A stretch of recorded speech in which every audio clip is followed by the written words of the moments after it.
prácticas son de 1 año, y me dicen, requiere un experto que haga los cálculos de planilla de una empresa que se está iniciando. Entonces, yo le digo, bueno, yo ya adquirí una experiencia de 1 año conociendo todos los temas de cálculo de nóminas, de planillas, y dije, yo soy la persona indicada, y lo recuerdo claramente, que fue ya mi primer empleo formal, que cuando fui a la entrevista, me entrevista el gerente general de esta empresa, y me decía si yo conocía nómina y era experto. Yo en todo lo que él me preguntaba le decía que sí, que era experto en nómina, que sí, que conocía de programación, y que sí podía apoyar de alguna manera en todo lo que ellos me iban a plantear. Y fue muy interesante la entrevista porque me dijo, bueno, Vidal, mañana mismo comienzas. Y cuando me dice el salario que me querían pagar, yo iba con una expectativa que iba a ganar el salario mínimo, una cosa así, mi inexperiencia en ese momento. Y cuando me dicen lo que me van a pagar, que era 4 o 5 veces el salario mínimo de ese momento, yo la verdad que entré en júbilo, porque era muy joven, tenía 20 años en ese momento, y la verdad que empecé mi trabajo siendo nómina. Empecé a trabajar en la parte hard de recursos humanos en ese momento, en la parte dura de recursos humanos, de entender todo el tema de nómina. Si tú me decías, Vidal, tú conocías mucho de recursos humanos, conocías mucho de compensación, no lo conocía, y lo que comencé a hacer en ese momento es comenzar a buscar capacitación de modelos de compensación, modelos de valoración de cargos GEI, ¿no? Más temas de legislación laboral para entender bien todo el tema de nómina.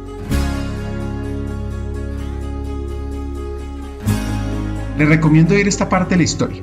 Cierren los ojos y recuerden que Vidal tenía 20 años. Traten de ponerse en los zapatos de este hacker del talento. Que un día lunes ingreso a trabajar y me dicen, Vidal, hay que calcular la nómina de estas 500 personas, 500 obreros de una planta de producción, porque la empresa a la que ingresé era una avícola importante, se llamaba Avícola El Rocío, era de un sector agroindustrial que tenía una planta de alimentos balanceados, tenía muchas granjas en realidad de producción de pollos, tenían también todo un tema de, un centro de beneficios para aves, o sea, todas las empresas asociadas a un sector avícola. Entonces me piden que yo haga la planilla de esa semana y no tenían un sistema así estructurado para hacer la planilla. Entonces me dicen, Vidal, tienes que hacer la planilla de estas 500 personas, y solamente me dieron datos así sueltos al azar de un montón de papeles, de hojas que habían trabajado, los colaboradores esta semana trabajaron 2 días, 3 días, y me dicen, haz el cálculo. Y yo lo que agarro, y ese momento digo, ¿cómo hago todo este cálculo realmente si no hay ningún sistema? Y como yo era un experto en programación en ese momento, dominaba mucho el Excel de ese momento, que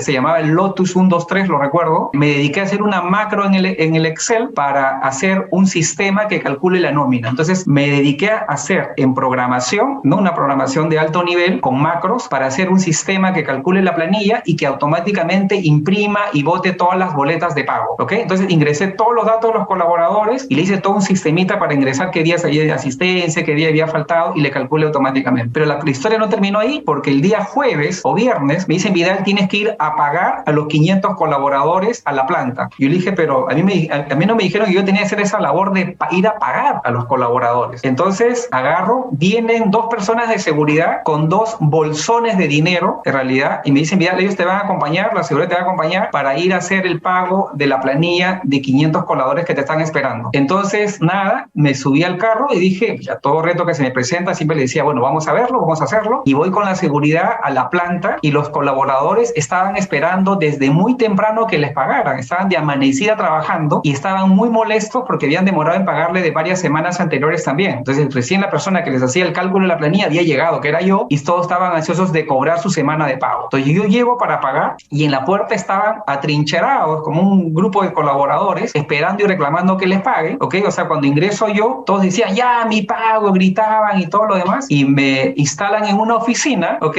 Y lo recuerdo clarísimo, en una oficina que ahí tenía una ventana al frente y al costado mío había el jefe de ventas de la planta en ese momento, y yo pues recibo los 2 bolsones de dinero, y yo dije, lo primero que tiene que hacer una persona es contar el dinero que te han dado para garantizar que tienes el dinero exacto para pagar. Pero como la gente estaba esperando desde muchas horas, estaban que golpeaban la puerta y por la ventana ya estaban como que me miraban mal, lo que hice, organizarme y ponerme a pagar a cada uno. Le decía, pase el primero, decía cuál es tu nombre, decía el monto que le tenía que pagar y le pedía que firmara la hoja del cálculo que yo he hecho. Y no te miento, Ricardo, que creo que de las 500 personas, el error en el cálculo de nómina era, yo diría que de un 60%, pero no un error por el cálculo, sino porque la información que me habían alcanzado no era la información correcta. Entonces, todos los colaboradores de la planta que ingresaban me hablaban en voz alta: no sabes calcular, no sabes hacer esto. Algunos no querían cobrar, algunos me tiraron el dinero diciendo que no lo iban a recibir porque no estaba completo. Algunos buena gente me decían: ok, te lo recibo, pero la próxima semana me reintegras. Y yo tenía 20 años y la verdad que yo estaba asustado porque muchas personas estaban golpeando el vidrio, golpeando la puerta para que yo me apurara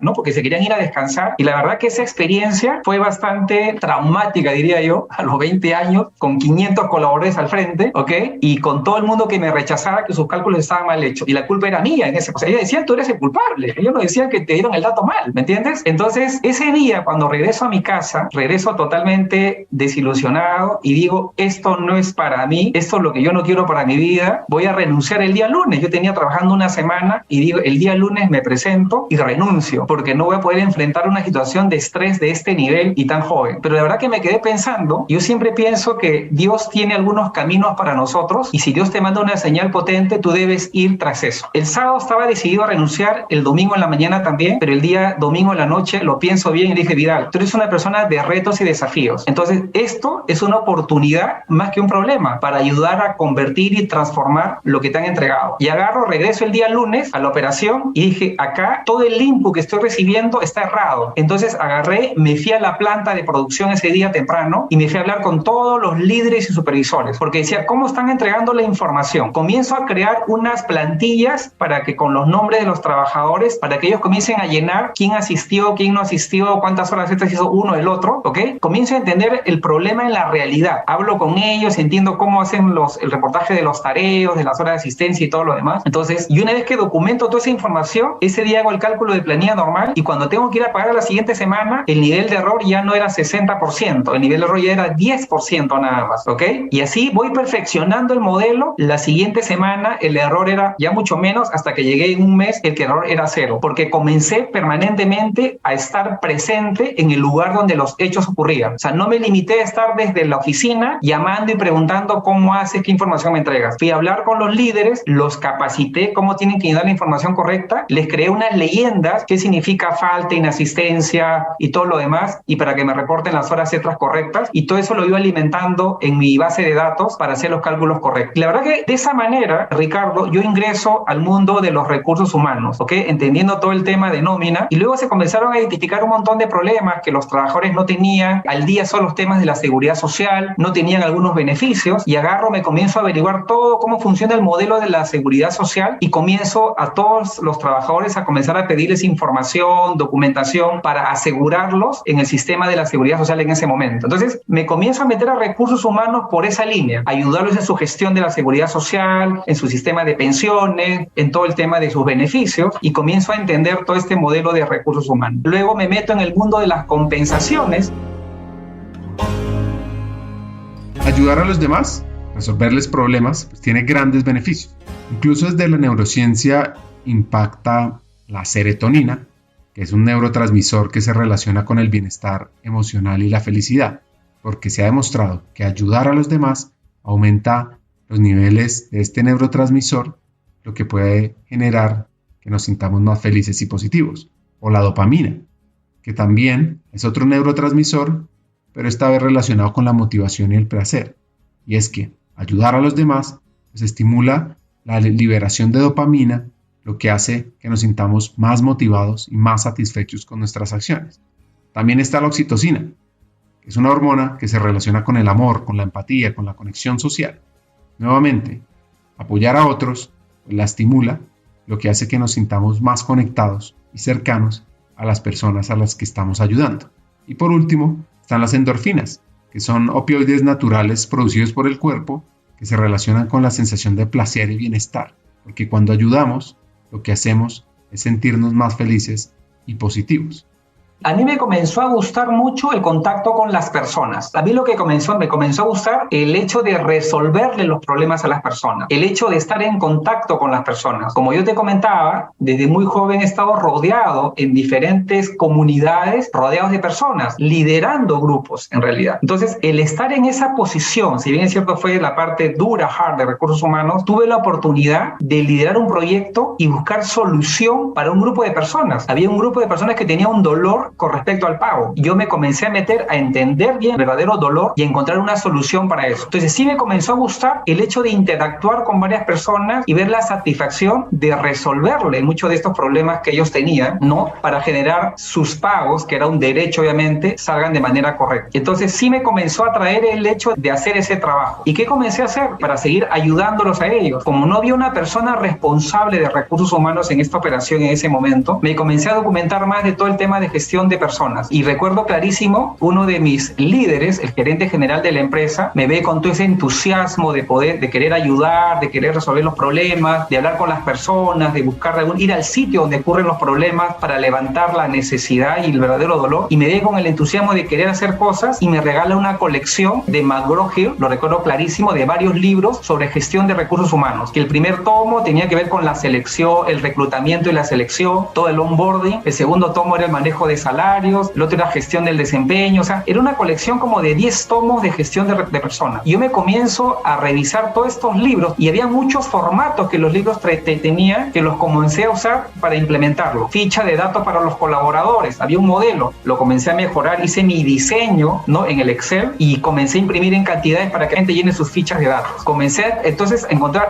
para hacer reclutamiento, estas son las fichas y los formatos. Entonces lo que comencé a hacer es desde muy joven dar solución a un problema asociado a temas de gestión de personas, comenzando desde lo más básico en realidad. Entonces ahí comienzo a entrar al mundo de los recursos humanos y mi siguiente posición después de estar como analista de planillas, analista de nómina, fue ser jefe de compensaciones, porque me comienzo a meter a todo el tema de estas estructuras de cargos, de valoración de cargos, porque había que organizar y ordenar toda la casa. Y en este momento la empresa comienza a crecer. De una empresa pequeña de 500 colaboradores se hace todo un consorcio, ¿no? Y se crea en ese momento el grupo Rocío, que era un holding ya de muchas más empresas y entran muchos más expertos profesionales, incluso entra el primer gerente de recursos humanos que yo tengo, que era una persona bastante conocida en el mercado, se convierte en mi jefe, ¿ok? Y me comienza él a orientar y a moldear un poco más para conocer toda la gestión de recursos humanos. En ese momento, en paralelo, Ricardo, yo venía estudiando en la universidad, porque quería estudiar administración, como te comenté, inicié mis estudios en la universidad y en el camino la empresa decide pagarme una maestría, ¿no? Un programa de posgrado en recursos humanos, en una universidad bastante prestigiosa acá en el Perú. Entonces decido también ahí meterme a estudiar esta carrera esta especialización, esta maestría en recursos humanos. Entonces, a la par, si te das cuenta, hice la carrera de 3 años en sistemas, luego hice estos 3 años de especialización en recursos humanos y 5 años de universidad. Yo en realidad, en toda mi trayectoria laboral, creo que me la he pasado estudiando y trabajando más o menos cada 15 años, diría yo, porque te comenté de este primer periodo, luego cuando hice el MBA en otro momento de mi vida, que fueron 2 años más, en otro momento hice un programa de alta dirección que tomó como 6 meses, otros programas que hice por ahí que demoraban 6 meses más, 6 meses más. La verdad que ha sido una constante en mi carrera el hecho de seguir siempre estudiando, aprendiendo sobre todo lo que viene ocurriendo en el mundo para ser un mejor profesional. Yo creo que una de mis mejores inversiones, en realidad, creo que me estoy adelantando algunas conclusiones, pero una de mis mejores inversiones en mi carrera ha sido pensar en mí como el principal activo en el que tengo que invertir, ¿no es cierto?, para hacerme más empleable y para agregar mucho mayor valor a los negocios.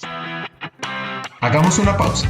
Como sabes, en Hackers del Talento estamos en una misión: cambiar el mundo laboral por uno más humano, inclusivo y próspero. Sabemos que no podemos hacerlo solos, necesitamos tu ayuda. Te invitamos a compartir este episodio con esa persona especial que está buscando crecer en su carrera o mejorar su empresa. Juntos podemos inspirar a más talentos a sumarse a este movimiento. Queremos que te unas a nuestra comunidad, suscribiéndote al podcast, recibiendo las noticias en nuestra página de LinkedIn o averiguando más en hackersdeltalento.com. No te pierdas la oportunidad de ser parte de algo grande, de marcar la diferencia en el mundo laboral y de transformar la vida de miles de personas, porque juntos podemos hacerlo posible. Nosotros ya estamos aquí, dando el primer paso. ¿Y tú, te unes a nuestra misión de cambiar el mundo laboral por uno más humano?